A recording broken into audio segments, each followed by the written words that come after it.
This video is brought to you by Hit Point Press and their Big Bad Booklet series.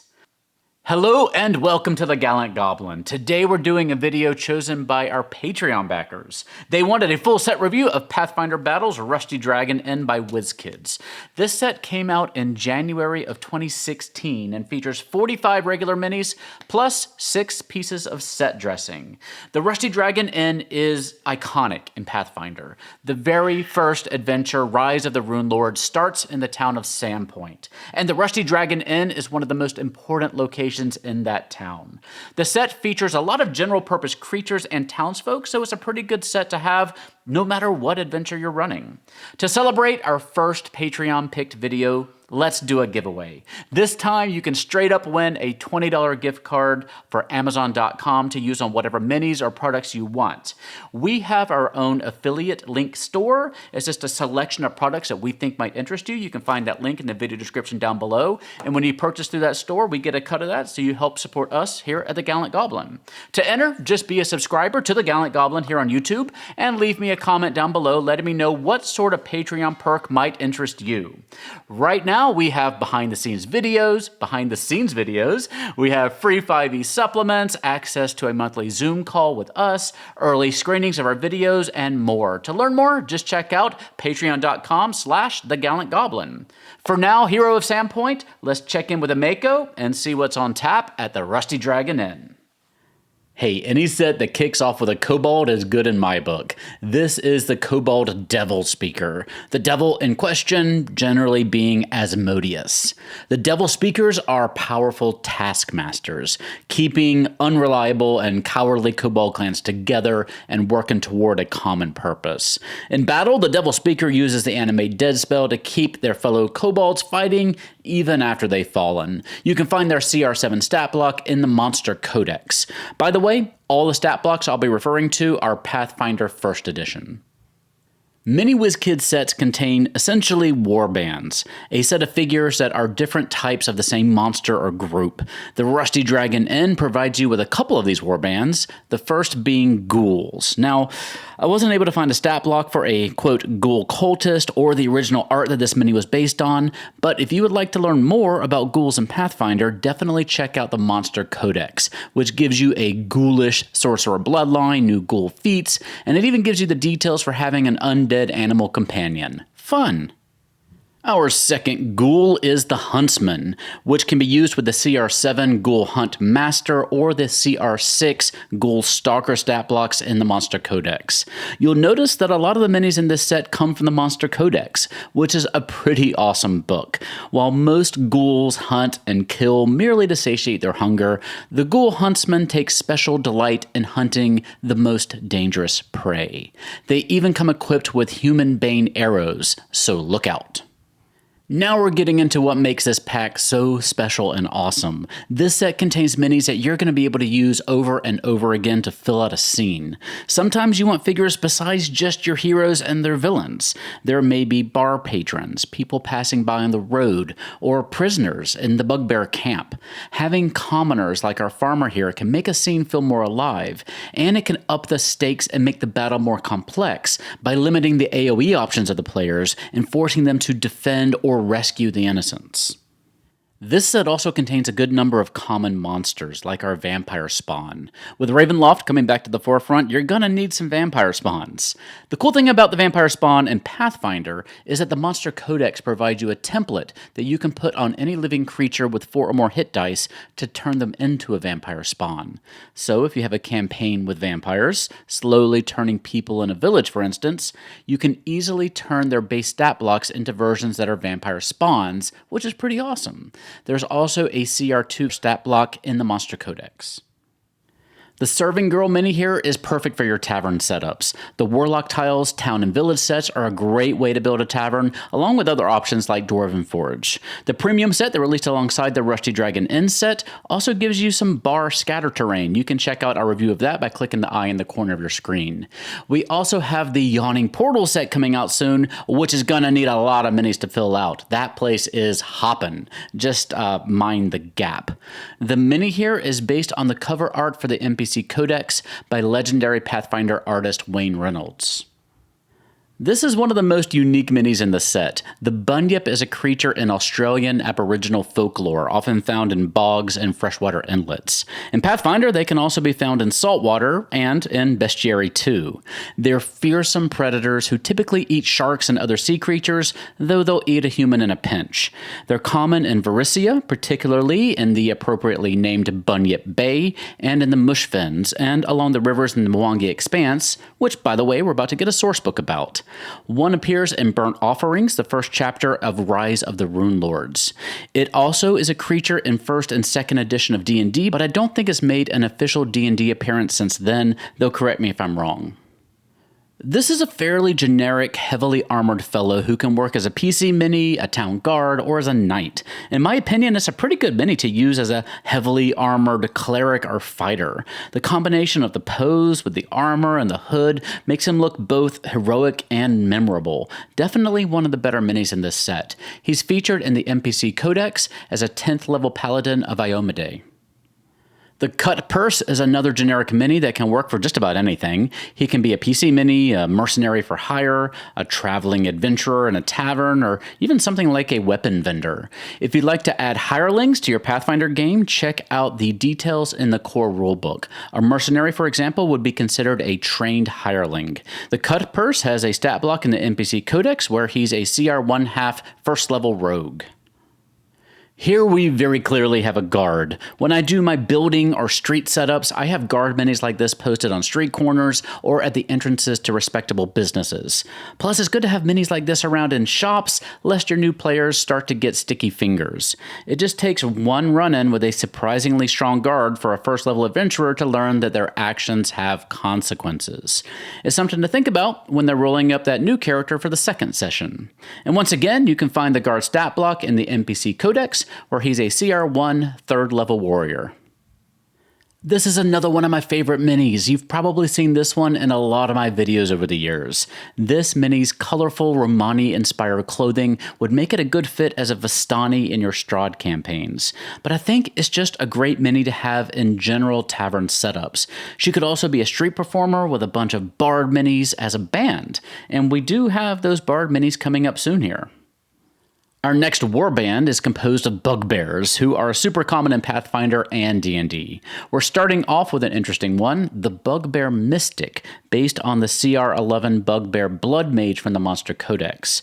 There aren't many bugbears who exhibit innate arcane abilities, and fewer still who hone and improve those abilities. The Bugbear Mystic is a 10th level sorcerer with spells like Fire Snake, Black Tentacles, Elemental Body, Fire Shield, and Fireball. So hopefully you have someone handy who can cast Resist Energy Fire. Our next bugbear is also an interesting one. There is a CR8 Bugbear Lurker stat block in the Monster Codex, but I don't think it completely matches this mini, which is based on the art at the beginning of the Bugbear chapter of the Monster Codex. The Lurker is a rogue armed with a short sword and an axe. She's got sneak attack, uncanny dodge, evasion, alchemist fire, and a cloak of elven kind. This bugbear is generic enough to use as any common bugbear really, which is good because it's a common in this set. Now we're getting into some of our good PC minis. Of course, with Pathfinder, almost every vaguely humanoid race is playable, so almost all these minis can be PC minis. But the Gnome Wizard is clearly a PC. In the NPC Codex, you can find a CR 16 7th level wizard stat block for her under the title Mage Spy. But she does have a name elsewhere. She's called Melindra, a wizard character in the Pathfinder Adventure card game. She's a mage spy there as well, and a Shadowcaster. While she does have a pawn in the Pathfinder Society pawn collection, I don't think she shows up in any official adventures. She's a very cool sounding character in the card game though, so if you're looking for a character concept, look her up. She could easily be used as a rogue as well. I'm disappointed they didn't include her chameleon pet in the mini though. This is the first of our uncommon figures in this set.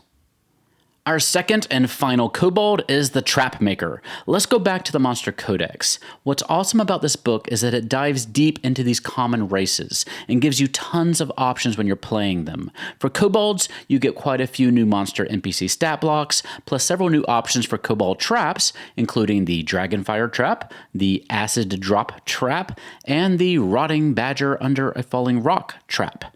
I'm not kidding. This mini appears to be based on the CR4 Kobold Master Trapper, who is a 5th level rogue with a necklace of fireballs. Jumping back into the NPC Codex, which is a treasure trove of great characters and art, we find Takina Burzon, a dwarf bard tunnel drummer who has a CR13 stat block. He's named his mace Rupture and storms into battle beating on his drum to demoralize foes and embolden his allies. And of course, he has a wide range of spells to provide utility, healing, and battlefield control.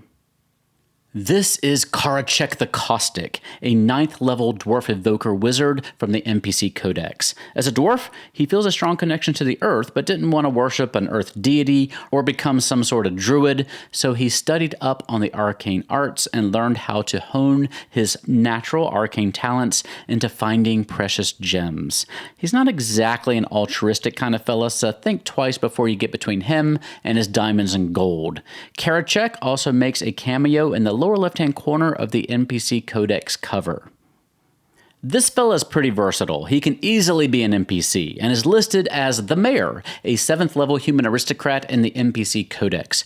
But with his staff and his pose, he could easily be a PC caster as well. And depending on how you interpret his pose, either standing defiant against the evildoers or using his influence to bully his way to success, he could either be a hero or a villain in your story.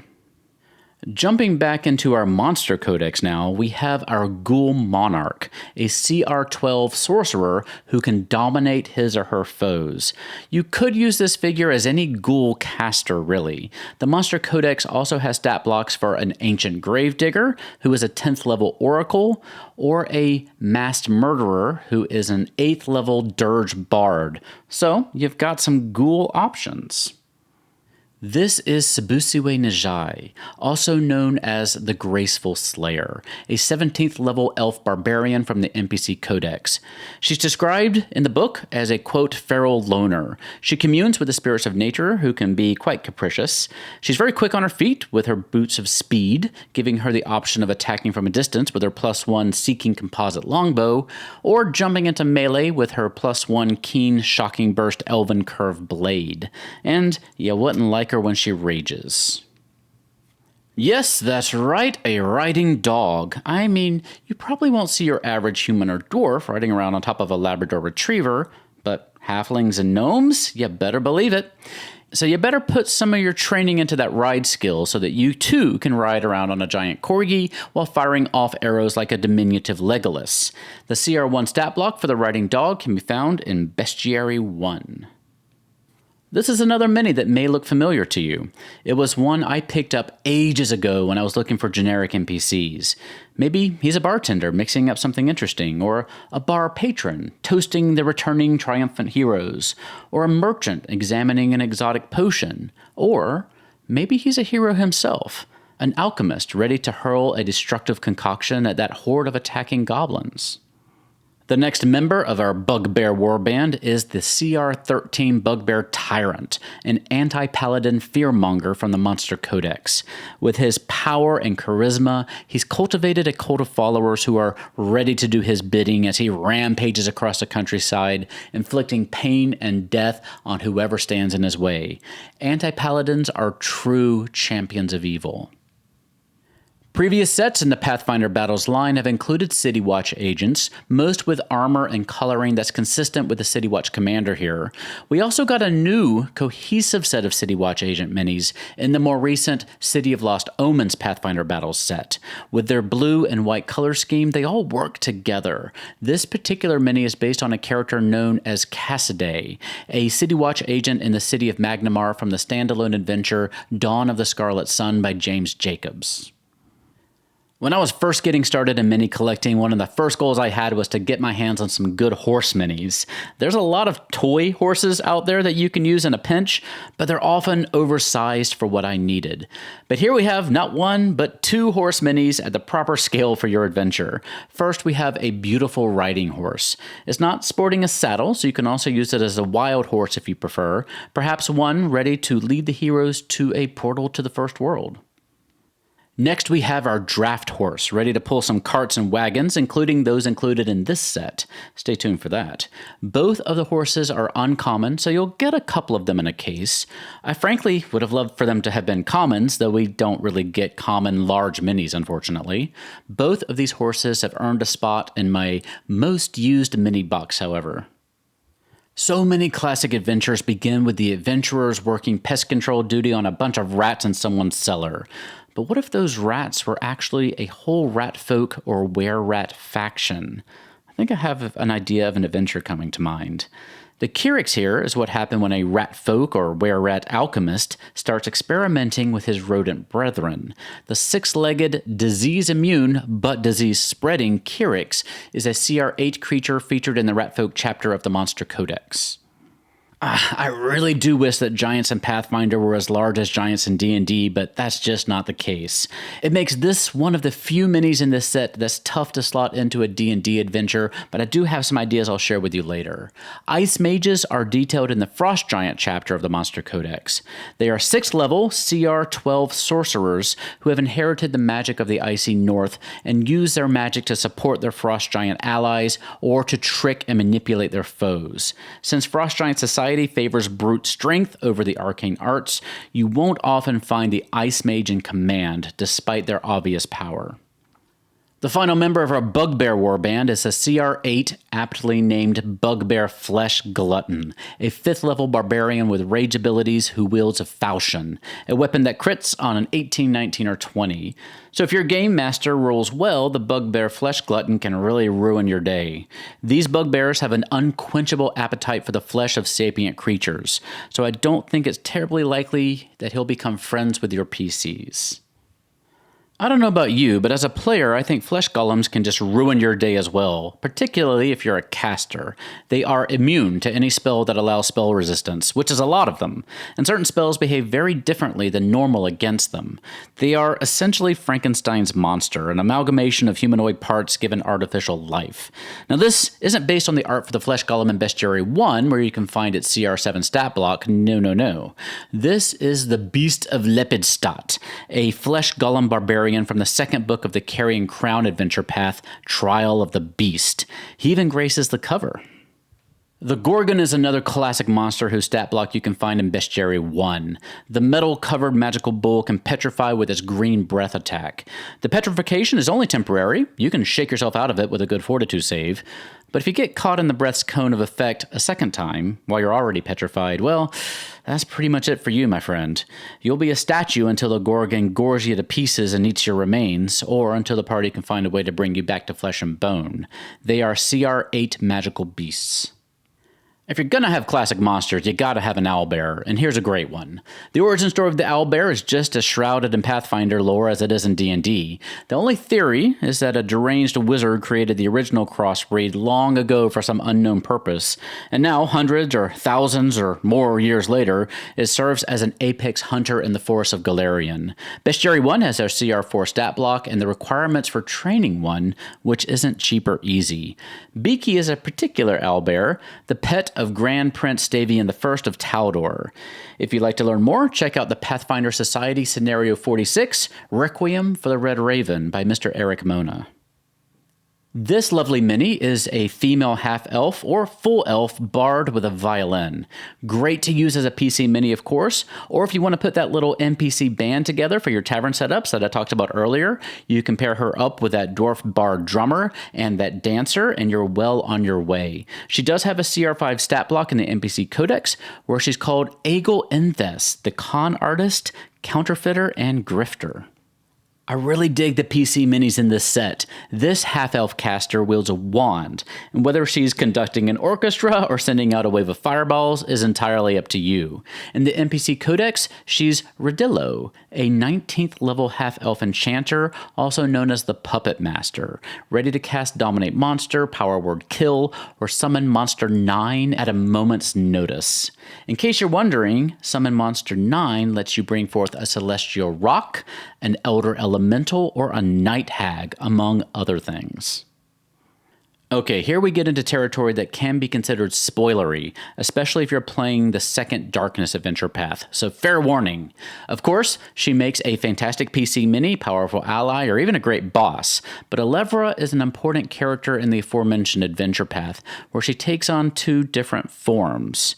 Here, she's in her elven form. She also appears in the Pathfinder Battles Darklands Rising set in her drow form, which you can see here.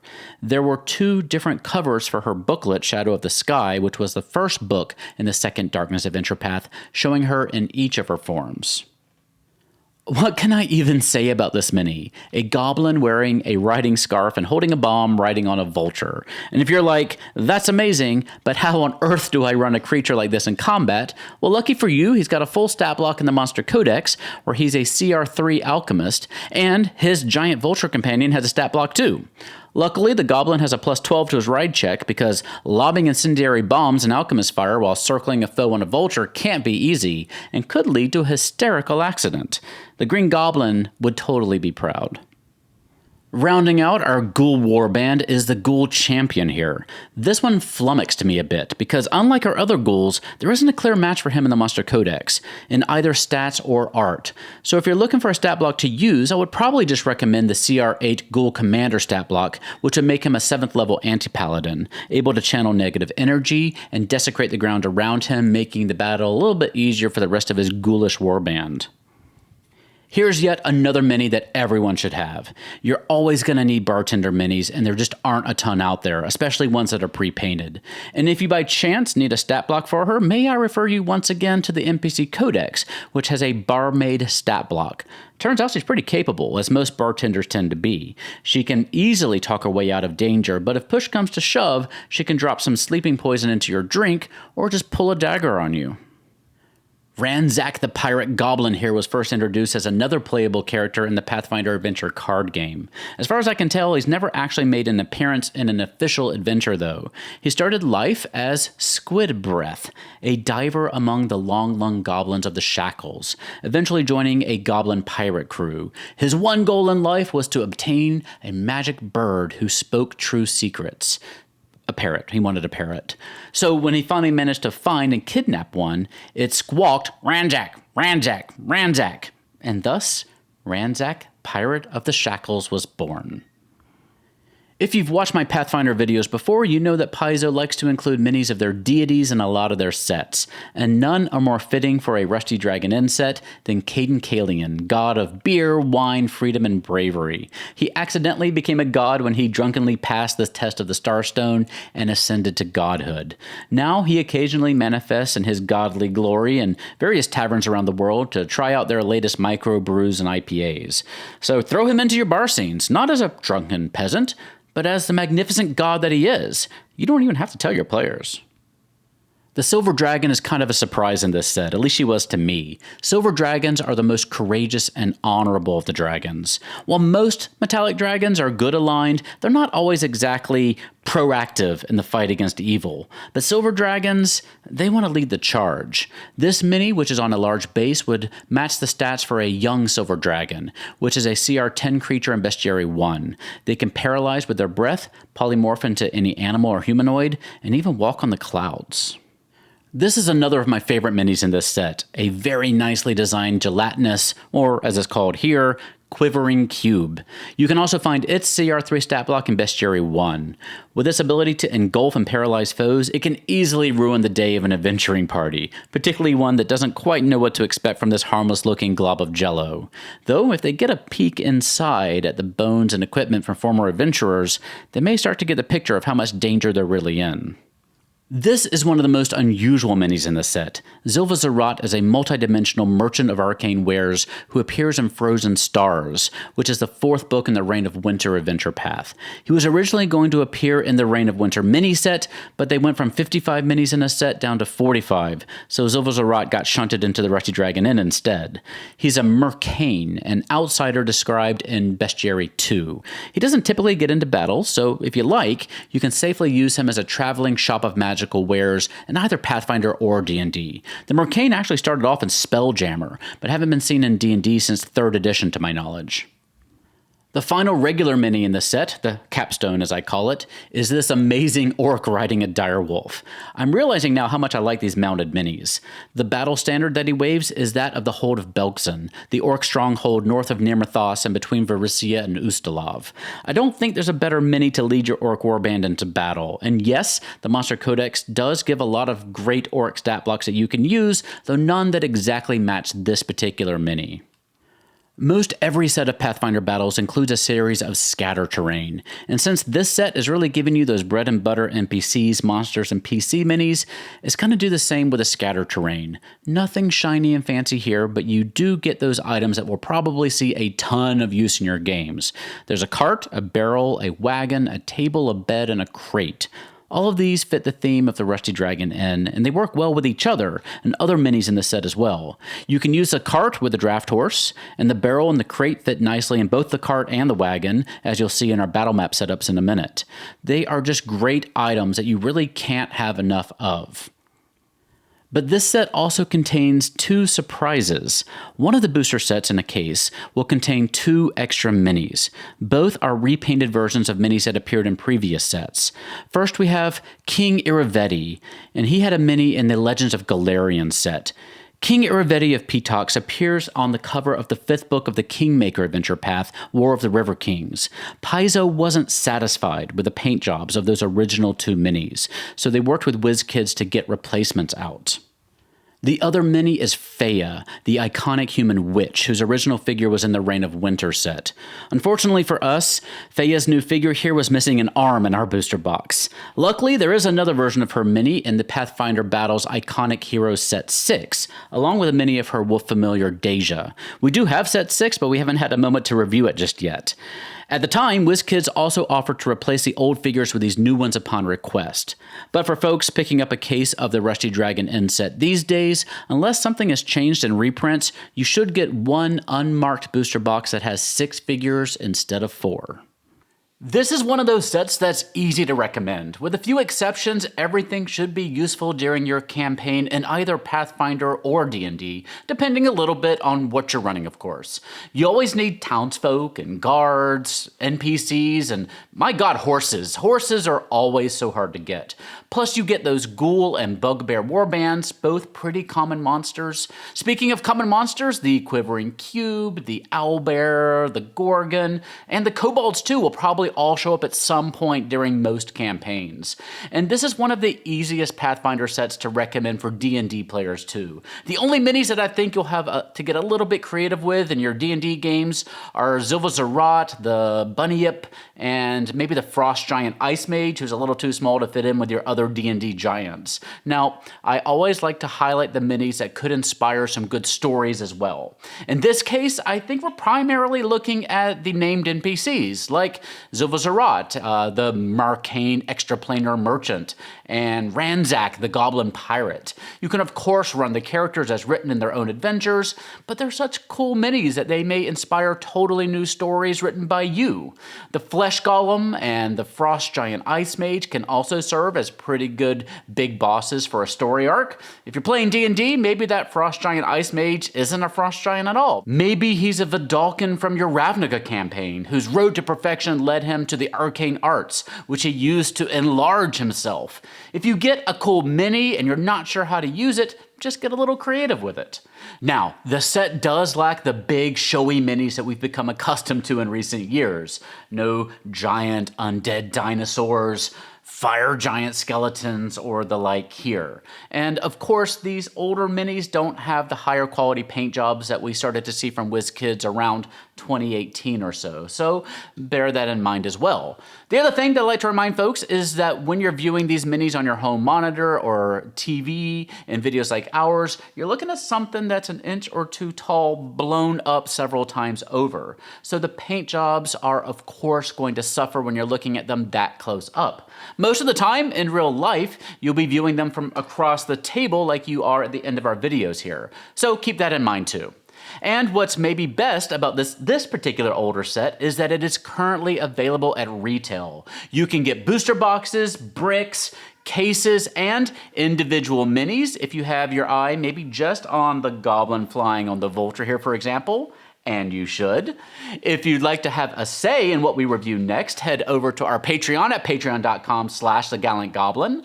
We also have exclusive 5e supplements, early access to videos, exclusive videos, and direct access to Grady and myself if there's anything that we can do to assist you in your games or projects. Many thanks to the sponsor of this video, Hit Point Press, and their Big Bad Booklet series, a monthly zine about boss monsters in 5th edition. Each month you can get an awesome full-color, fully illustrated comic book-sized adventure that you can run with your gaming group, or if you're a digital DM, sign up for their monthly PDF deliveries. Each book is a fun adventure centered around a new boss.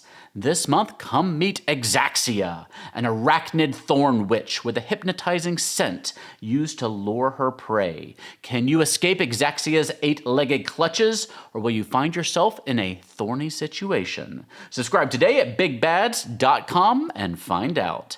And now we have a little message from our dear friend, Satine Phoenix as well. Satine? Hey, little goblins, I have something really exciting to tell you about. We have an amazing Kickstarter, thebardbook.com. That's Sirens Battle of the Bards. Kickstarter is live right now, so go check that out. Click the I'm going to buy this right now button and get all our really cool stuff. If you like bards, you got a friend that's a bard, and you're not even a bard, but you're like, I want to be in a band. You too can be in a band and or be a bard by checking out this book. So go to thebardbook.com right now. Right now. Push the button right here. The Kickstarter has been blowing up and just flying past stretch goals. Go check out Sirens Battle of the Bards at thebardbook.com. And thank you for watching today, and thank you to our Patreon backers as well for choosing this set to review. I've been wanting an excuse to check this set out, and I'm super glad that I did. Stay tuned to see what our Patreon backers chose next. If you enjoyed the video, clicking the little like button down there helps us out a lot. You can also subscribe so you don't miss anything. Come chat with us on Discord, Reddit, Twitter, Facebook, and Instagram. For now, though, stay safe, have fun, love each other, and I'll see you next time at the Gallant Goblin.